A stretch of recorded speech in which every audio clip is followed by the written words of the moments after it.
함께 나누는 말씀은 다니엘서 11장 20절에서 35절까지의 말씀입니다. 우리 말씀 봉독은 20절에서 27절까지만 함께 봉독하겠습니다. 시작. 그 왕위를 이을 자가 압제자를 그 나라의 아름다운 곳으로 두루 다니게 할 것이라. 그는 분노함이나 싸움이 없이 몇 날이 못되어 망할 것이요, 또 그의 왕위를 이을 자는 한 비천한 사람이라. 나라의 영광을 그에게 주지 아니할 것이나 그가 평안한 때를 타서 속임수로 그 나라를 얻을 것이며, 넘치는 물 같은 군대가 그에게 넘침으로 말미암아 패할 것이요, 동맹한 왕도 그렇게 될 것이며, 그와 약속한 후에 그는 거짓을 행하여 올라올 것이요, 소수의 백성을 가지고 세력을 얻을 것이며, 그가 평안한 때에 그 지방의 가장 기름진 곳에 들어와서 그의 조상들과 조상들의 조상이 행하지 못하던 것을 행할 것이요, 그는 노력하고 탈취한 재물을 무리에게 흩어주며 계략을 세워 얼마 동안 산성들을 칠 것인데 때가 이르기까지 그리하리라. 그가 그의 힘을 떨치며 용기를 다하여 큰 군대를 거느리고 남방왕을 칠 것이요, 남방왕도 힘이 크고 강한 군대를 거느리고 맞서 싸울 것이나 능히 당하지 못하리니, 이는 그들이 계략을 세워 그를 치민이라. 그의 음식을 먹는 자들이 그를 멸하리니 그의 군대가 흩어질 것이요, 많은 사람이 엎드러져 죽으리라. 이 두 왕이 마음이 서로 해하고자 하여 한 법상에 앉았을 때에 거짓말을 할 것이라. 일이 형통하지 못하리니 이는 아직 때가 이르지 아니하였으므로 그 일이 이루어지지 아니할 것임이니라. 아멘. 저는 오늘 본문을 통해서 명확한 성부, 성자, 성령 하나님은 본문에 등장하지는 않습니다. 하지만 다니엘을 통하여서 앞날을 예언케 하셨고 그 앞날을 보여주신 하나님의 오늘 본문을 통해 우리는 알 수 있습니다.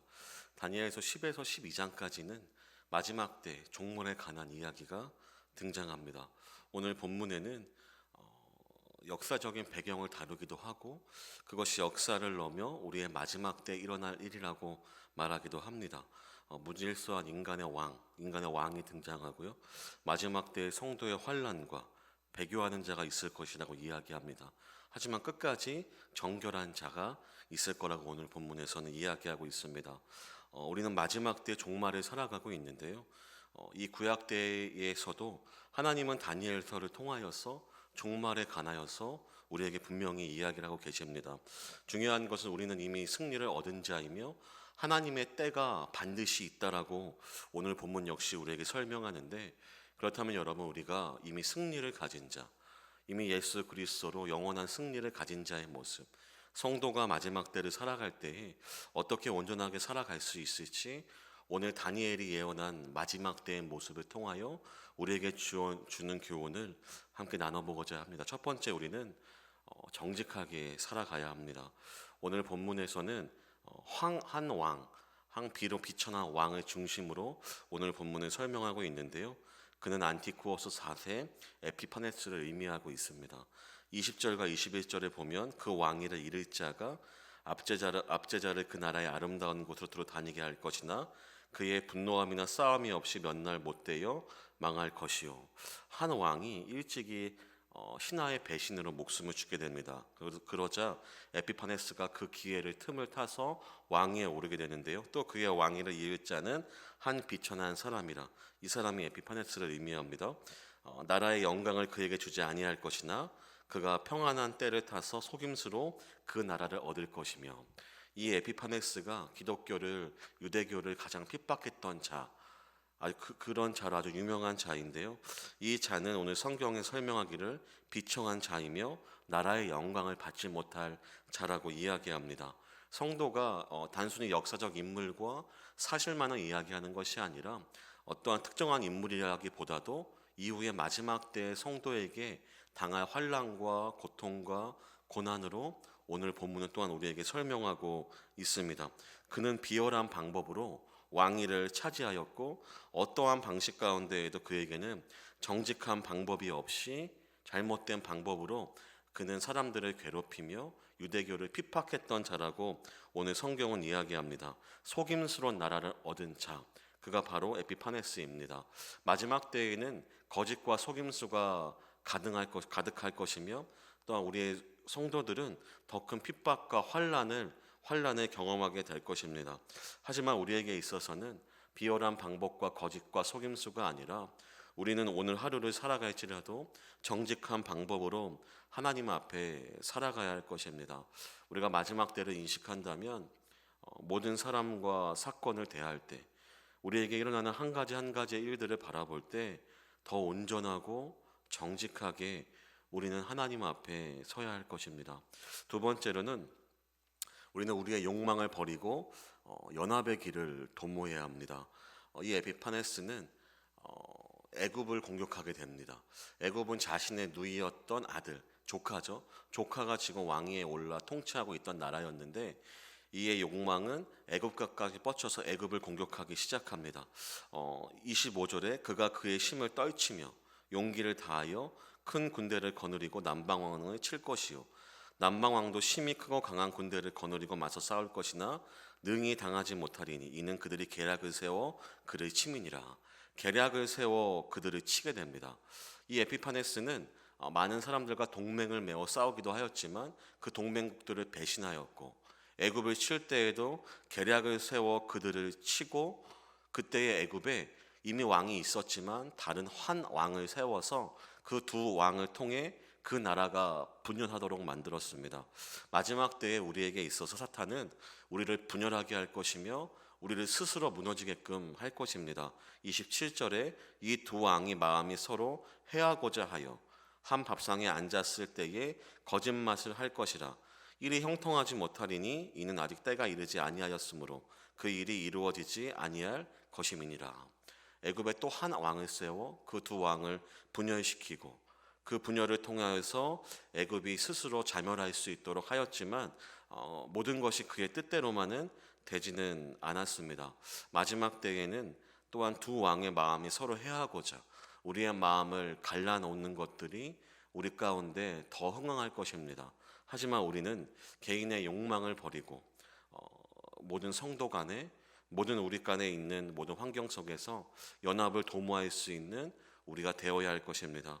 마지막으로는 세 번째는 하나님의 때를 기다리며 믿음으로 살아야 할 것입니다. 실제로 에피파네스는 유대교의 지도자들을 섭외하였고 그 소수의 사람들로 하여금 거기에 가증한 것을 세웠으며 그 헬라와 그들의 종교를 헬라화 시켜서 그들을 무너뜨리려 하였습니다.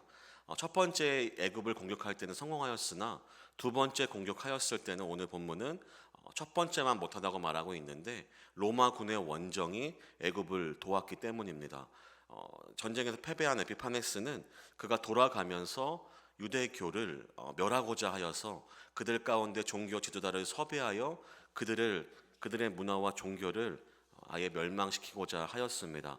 그때의 소수의 사람들은 여전히 나와 하나님을 위해 싸웠으며 그는 정결하게 될 것이라고 오늘 성경은 이야기합니다. 29절부터 32절까지 제가 읽어보겠습니다. 작정한 기한에 다시 그가 나와서 남방에 이를 것이나 이번이 그 전번만 못하리니 31절에 군대는 그의 편에서 서서 성소 곧 견고한 곳을 더럽히며 매일 드리는 제사를 폐하며 멸망하게 하는 가증한 것을 세울 것이며 32절입니다. 그가 또 언약을 배반하고 악행하는 자를 속임수로 타락시킬 것이나 오직 자기의 하나님을 아는 백성은 강하여 용맹을 떨치리라. 마지막 때에는 모든 것이 또한 종교와 그들의 성전이 무너질 것이나 여전히 일부의 사람들은 하나님을 아는 자는 강하여 용맹을 떨칠 것이라고 이야기합니다. 35절에는 또 그들 중 지혜로운 자 몇 사람이 몰락하여 무리 중에서 연단을 받아 정결하게 되며 희게 되어 마지막 때까지 이르게 하리니 이는 아직 정한 기한이 남았음이니라. 지혜로운 자 몇 사람이 몰락합니다. 실제로 이 지혜로운 하나님을 아는 사람들이 죽음을 경험할 것이지만 그 중에 일부는 남아서 희게 될 것이고 마지막 때까지 정결하게 될 것이라고 이야기합니다. 우리는 마지막 때를 살아갈 때에 우리 가운데 여전히 고통과 환난은 있으나 마지막 때까지 희게 되고 정결한 자로 세움받은 자들이 바로 우리라는 것을 기억한다면 우리에게는 하나님의 때를 아는 지혜, 마지막 때를 살아가는 지혜, 지금 우리가 성도의 모습으로 이 땅 가운데 어떻게 살아가야 하는가, 우리에게는 이미 최종의 승리가 보장되어 있고 우리의 삶은 환난과 곤고함이 우리에게 닥칠 것이나 끝까지 믿음을 가지고 살아가는 자를 통하여서 하나님께서는 자신의 마지막 때를 이루어 가실 것이라고 오늘 다니엘서를 통하여서 우리에게 이야기하고 있습니다. 예수 그리스도를 믿는 모든 자에게 하나님은 구원을 허락하여 주셨고 우리 모두가 하나님의 나라를 위하여 함께 싸우는 모든 성도들이 되시기를 주님의 이름으로 간절히 소망합니다. 우리 이 시간 함께 기도하실 때에는 우리 아까 공동기도 했듯이 우리 신설되는 4부 젊은이 예배와 또한 육중 교육과 리모델링을 위하여서 우리 다음 세대가 온전한 마음으로 하나님을 예배하며 또한 청년들이 이 땅 가운데에 주의 청년들이 일어나 더욱 아름다운 모습으로 주님을 예배하는 4부 젊은이 예배 되게 하여 주시옵소서. 또한 마지막 때를 살아갈 때에 우리가 오늘 하루를 살아가면서 모든 것에 하나님을 믿는 자의 모습으로 믿음으로 정직하고 온전하게 우리의 모든 하루의 삶을 살아가게 하여 주옵소서. 우리 함께 통성으로 기도하십니다.